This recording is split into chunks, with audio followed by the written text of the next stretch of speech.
लोकसभेच्या निवडणुका ज्या आहेत ते तोंडावर येऊन ठेपलेल्या आहे आणि या निवडणुकीच्या निमित्तानं सर्वात जास्त चर्चा होते ती बारामती लोकसभा मतदारसंघाची। त्याचं कारण असं की शरद पवार यांच्या कन्या खासदार सुप्रिया सुळे ह्या चौथ्यांदा या मतदारसंघातून निवडणूक लढवित आहेत आणि त्याच अनुषंगानं बारामतीसह इंदापूर असेल, दौंड असेल किंवा भोर असेल, खडकवासला असेल, पुरंदर असेल या मतदारसंघामध्ये देखील सुप्रिया सुळे यांचा प्रभाव किती आहे हे देखील पाहणं महत्त्वाचं आहे।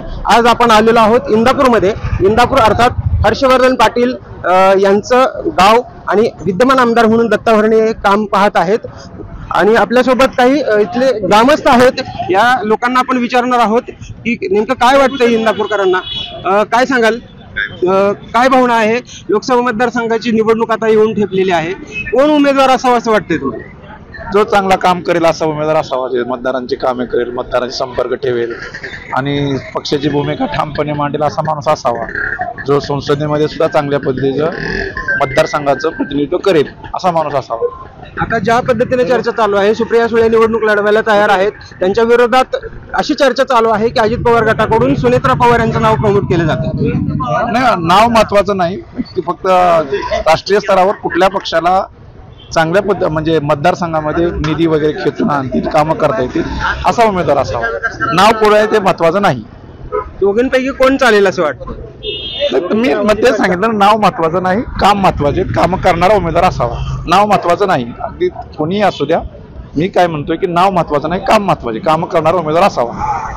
तुम्हाला काय वाटतंय की ज्या पद्धतीने चर्चा चालू आहे, पवार साहेबांच्या कन्या चौथ्यांदा निवडणूक लढवणार आहेत आणि दुसरीकडे अजित पवारांच्या पत्नी देखील निवडणुकीच्या रिंगणात असल्याची चर्चा पाहायला मिळते। आता कसं आहे, अजित पवार भाजप बरोबर गेलेले आहेत, तर भाजप घराणेशाही म्हणते, तर अजित पवाराला तिकीट, सुप्रिया सुळे आम्हाला योग्य उमेदवार आहे आणि आतापर्यंत जनमानसातलं त्यांचं मत चांगलं आहे आणि कसं पक्षातून इकडून तिकडे स्वतःच्या स्वार्थासाठी उड्या मारणाऱ्याला इंदापूर तालुका हा कदापि मतदान करणार नाही। निश्चितपणे इंदापूर तालुका कदापि मतदान करणार नाही असं सांगतायत। तुम्ही काय सांगाल, काय चर्चा असायला पाहिजे? कारण सुप्रिया सुळेंची चर्चा जास्त चालू आहे, त्यांच्या विरोधात सुनेत्रा पवार निवडणूक लढवतील, इंदापूरकरांचं नेमकं काय मत आहे? सुप्रियाताईंचं काम अतिशय सुंदर आहे। गेल्या 3 टर्ममध्ये त्यांनी खासदारकीला उभ्या होत्या, त्या प्रचंड मताने निवडून आलेल्या आहेत आणि त्यांचं संसदेमधलं जे काम आहे ते अतिशय उल्लेखनीय काम आहे। त्या 8 वेळा संसद रत्न आहे, 2 वेळा महासंसद रत्न त्या झालेल्या आहेत। संसद रत्न पुरस्कार मिळणं ही काही सोपी गोष्ट नसते। विरोधी पक्षाच्या बाकावर बसल्यानंतर सुद्धा त्यांना संसद रत्न पुरस्कार मिळतो, ही काही छोटी गोष्ट नाहीये। आणि सुप्रियाताईंचं काम ग्राउंड लेवलला सुद्धा चांगलं काम आहे, लोकांच्या हिताचे निर्णय घेत असतात। भाजप सरकार इथं आपण पाहतो केंद्रामध्ये कशा पद्धतीने शेतकऱ्यांवरती जो अन्याय अत्याचार करते, युवकांवरती अन्याय अत्याचार करते, त्यामुळे सुप्रियाताई ह्याच उमेदवार असतील आणि ह्याच निवडून येतील, ह्या इंदापूरकरांचं मत आहे आणि इंदापूरमध्ये सुप्रियाताईंचं काम अतिशय सुंदर आहे। अजित पवार गटाचा उमेदवार आधी चालणार नाही? अजित पवार असं चालणार नाही मी म्हणू शकत नाही, लोकशाहीमध्ये त्यांना उभा राहण्याचा बी अधिकार आहे, परंतु असं नाही की चालणार नाही। परंतु सुप्रियाताईंना पसंती अतिशय चांगली राहणार आहे आणि सुप्रियाताई जसं गेल्या वेळेस लीड होतं इंदापूर शहर तालुक्यातून 70,000, मी म्हणतो 70 नाही पण 50 पर्यंत तरी समजा विरोधात सगळे भाजप बरोबर गेले, अजित पवार गट जर गेला तर 50,000 लीड 100% इंदापूर तालुक्यातून नक्की राहील। तुम्ही काय सांगाल, ज्या पद्धतीनं 22 तारखेला आता राम मंदिराचं उद्घाटन झालं, हा मुद्दा कितपत निवडणुकीमध्ये प्रभावी ठरू शकतो? राम मंदिराने काय सामान्य नागरिकांचे किंवा सामान्य मतदारांचा आमचा प्रश्न सुटणार नाहीत। जरी राम मंदिर झालं असलं तर मला वाटतं काल परवाच्या भाजपचे असे स्टेटमेंट वाटायला लागलेत की सामान्य नागरिकांचे प्रश्न आणि सामान्य नागरिकांच्या किंवा सामान्य मतदाराच्या देशवासियांच्या मागण्या आता मागायच्या कोणाकडे, असं कदाचित मोदी साहेब किंवा भाजपवाले असं म्हणू शकतात, मंदिर आम्ही बांधले आता भगवानाकडे मागण्या तुमच्या, असं म्हणू शकतात। त्याच्यामुळे ती म्हणलं तरी काय वावगं ठरणार नाही। सामान्य नागरिकांचे प्रश्न जाग्यावर आहेत आणि ते प्रश्न सोडवण्यासाठी ज्याचं विजन असेल त्याचा विचार नक्कीच इंदापूर तालुका कोणाचं विजन आहे असं वाटतंय? सुप्रियाताई आता चौथ्यांदा टर्म लढवत आहेत, अजित पवार गटाकडून देखील जोरदार तयारी केली जाते, कोणाचं विजन तुम्हाला स्पष्ट आणि विकासाकडे घेऊन जाणार दिसतं? आता सुप्रियाताईंचं आम्ही गेले जसं आम्हाला कळतंय असं तर आम्ही पाहतोय या मतदारसंघात आणि नवीन येणारे समजा आता अजितदादांचे म्हणजे पवारांच्याच घरातला आहे, त्याच्यामुळे छापा पडला तरी त्यांचाच असेल आणि काटा पडला तरी त्यांचाच असेल असं मला सामान्य नागरिक म्हणून वाटतं। तुम्हाला काय वाटतंय, अजित पवार पुन्हा एकदा सगळी ताकद जी आहे ते लोकसभा मतदारसंघात लावतात, विजय नेमका कोणाच्या पारड्यात विजय जाईल? पुण्यात आम्हाला मतदार म्हणून संभ्रम पडलाय की पवार घराणे नेमकी फुटलेलीत का, कारण ती एक इकडं आणि एक तिकडं, त्याच्यामुळं जनतेच्या मनात संभ्रम आहे. ते ऐन टायमिंगला एक होतील आणि परत जनता तोंडावर पडेल बरं का.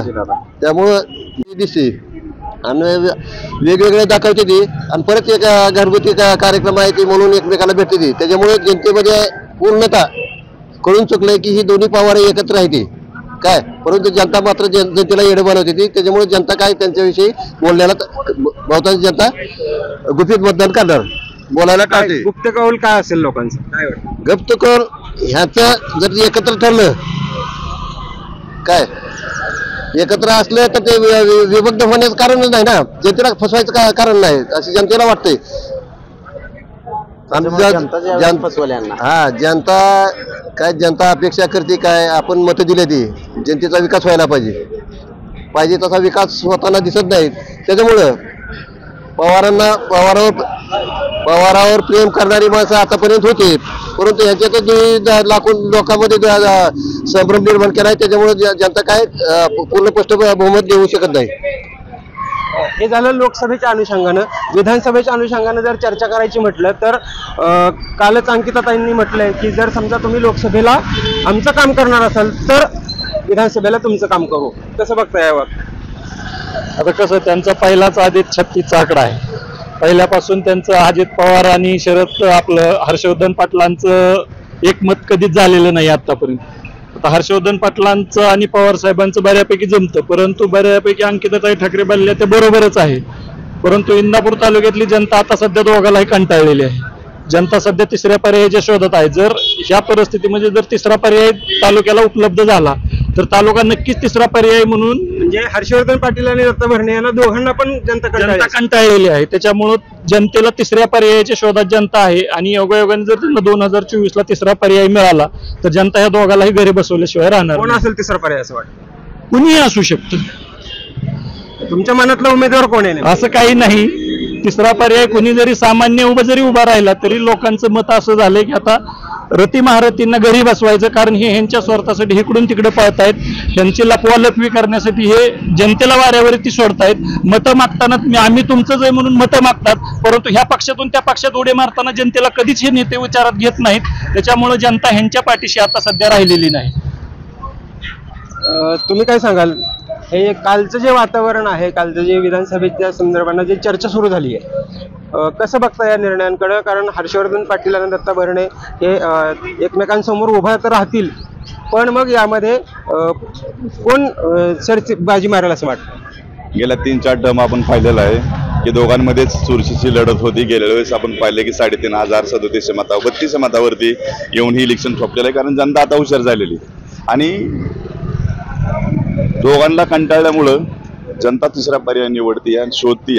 तिसरा पर्याय यावेळेस नक्कीच शरद पवार गटातून या इंदापूर शहरामध्ये दिला जाईल आणि माझ्या मते प्रवीण माने किंवा आप्पासाहेब जगदाळे हे नक्कीच उमेदवार असतील शरद पवार गटातून आणि यावेळेस नक्कीच त्यांचा विजय होईल. कारण दोघं शरद पवार अजित पवार गटाला आणि हर्षवर्धन पाटलांना नक्कीच कंटाळा येईल, कारण दोघंच सत्ता भोगतायत आतापर्यंत. तिसऱ्याला कोणावर उद्या नाही. त्यांनी जनते सर्वसामान्य जनतेची कामं पण करत नाहीत.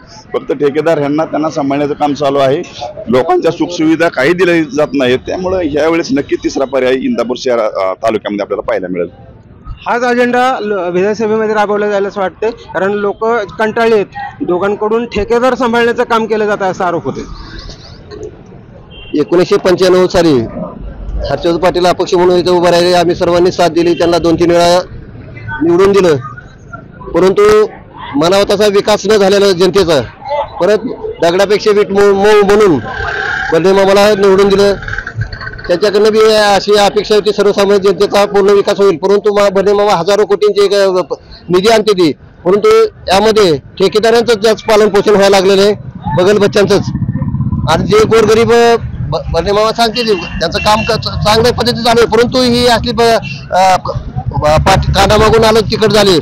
पहिले ज्या पक्ष इतर पक्षात होते ते काय मिळतंय का म्हणून ह्यांच्याकडे आले बलदेव मामाकडे. त्यांनी जुन्या माणसाला उपेक्षित माणसालाच अजून उपेक्षित केलं, अजून उपेक्षित केलं आणि हे मर्यादा नुसतं लाटण्याचं काम ठेकेदार मंडळी करू लागली ती. त्यामुळे विकासाचा सगळा बोजवारा झालाय काय. म्हणून लोकप्रतिनिधींनी प्रशासनावर वचक असणं गरजेचं आहे, जनतेची कामं होणं गरजेचं आहे. बऱ्याच बहुतांश खेड्यापाड्यातले लोक येते, तहसील कचेरी असू द्या, पंचायत समिती असू द्या, PWD असू द्या, आरोग्य खात्यात असू द्या, त्यांचे प्रश्न सुटत नाही, कारण प्रशासनावर वचकच नाही. म्हणून दगडापेची विट मऊ म्हणून बर्डे मामाला निवडून दिले, परंतु त्यांच्या भोवताली कोंडाळा नको त्या लोकांचा झाल्यामुळं त्यांना सुद्धा काय सुसाना, त्यांनी एक सुद्धा सभा आतापर्यंत घेतली नाही. जनता दरबार घ्या म्हणून आम्ही बऱ्याच वेळा बर्डे मामाला सांगतोय, आम्ही सांगतो बर्डे मामा त्या दृष्टीने जनतेची कामं प्रश्न सुटलेली, परंतु जनता दरबार अजून काही असं शासकीय अधिकारी आणि लोकप्रतिनिधी जनता असं मिळून कुठे तालुक्याच्या ठिकाणी घेण्यात आलेलं नाही. म्हणून अजून बर्डे मामाला आमची विनंती आहे की तुम्ही हे करून जनता दरबार घ्यावं आणि चांदा चौकडी बाजूला करावी, नाहीतर गोरगरीब जनते निष्ठाच होती आणि ही विष्ठा खाऊन निष्ठा दावणारी तुमच्या भोवताली होती. असल्यानंतर पेट्यात लाद घालून बाजूला हाकलून जनतेचं काम करावं, नाहीतर तुम्हाला जनता ते दगडापेची विट म्हणतात वीट सुद्धा खरबडीत झाली म्हणून जनता तुम्हाला नाकरेल, त्यामुळे सुधारणा करणं आहे. तिसरा पर्याय होऊ शकतो या विधानसभा निवडणूक. हा नक्कीच इंदापूर तालुक्यामध्ये आता सुज्ञ नागरिक आणि मतदार सगळ्यांनी ओळखून घेतलेला आहे. दोन्ही लोकप्रतिनिधी आजी माजी जे लोकप्रतिनिधी आहेत, दोन्ही आजी माजी लोकप्रतिनिधी आहेत, त्यांनी फक्त या तालुक्यातील जनतेची दिशाभूल केलेली आहे. आम्ही दोघे एकमेकाच्या विरोधात आहे असं भासवायचं आणि चोकाचा विरोध दाखवायचा, परंतु ज्यावेळेस लोकांच्या समस्यावरती वेळ येते त्यावेळेस दोघंही एकमेकाच्या कारस्थानावरती पांघरून घालतात आणि या लोकांच्या समस्या हा तसेच ठेवल्या जातात.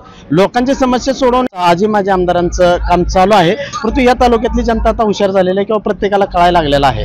आता येणाऱ्या काळात लोक बघून आणि पर्याय शोधणार आहेत. 100% मामांचं काम चांगलं आहे असं दाखवलं जातं, परंतु मामा ज्यावेळेस शेतकऱ्यांच्या मजुरांच्या इथल्या प्रश्नावरती बोलायची वेळ येते किंवा इथल्या समस्या असतात, आज ऊसाचा भेडसावणारी समस्या झालेली आहे. या तालुक्यातली साखर कारखानदारी असेल ती आज मोडकळीच्या याची निघालेली आहे, परंतु ती वाचवण्याचं काम सुद्धा प्रतिनिधींचं असतंय. ते वाचवण्यामध्ये कुठेही आम्हाला दिसत नाही, कारण ज्या वेळेस लोकशाहीमध्ये किंवा सहकारामध्ये तुम्ही त्या एखाद्या संस्थेचे इलेक्शन लावून ती तुमच्या ताब्यात घेऊन तिला चांगल्या स्वरूप आणलं पाहिजे, परंतु तुम्ही त्या काळात भूमिका बदलून टाकता आणि ते आपल्याला नको आहे. परंतु नको म्हणण्यानं तालुक्यातील शेतकऱ्याचं नुकसान होतंय. आज पाहिलं तर बाहेरच्या कारखान्याला ज्यावेळेस ऊस जात असतो त्यावेळेस पेटवून द्यावा लागतो.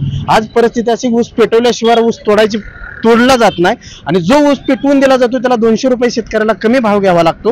वरनं आज परिस्थिती अशी झाली आहे की वाहतूक 50 किलोमीटर 40 किलोमीटरच्या पुढची वाहतूक सुद्धा शेतकऱ्याला द्यायची वेळ आलेली आहे. ही वेळ का आली? या तालुक्यातल्या लोकप्रतिनिधींनी इथं लक्ष दिलं नाही म्हणून आलेले आहे. आणि माझे जे आमदार आहेत ज्यांच्याकडे सत्ता आहे, एकाला वाटतं मी नाही प्रश्न मिटवला तर लोक मला मत देतील, दुसऱ्याला वाटतं प्रश्न नाही मिटला तिकडे कटळून लोक इकडे येतील, परंतु लोक आता हुशार झालेले, लोक आता तिसरा पर्याय नक्की शोधतील आणि तो नक्कीच लोकांच्या मनातील तिसरा पर्याय देण्याची व्यवस्था या ठिकाणी नक्कीच लोक करतील. तुमचं काय मत आहे? लोकसभा निवडणूक आली, आता लोकसभेच्या निवडणुकीत कोणाचा विजय होईल?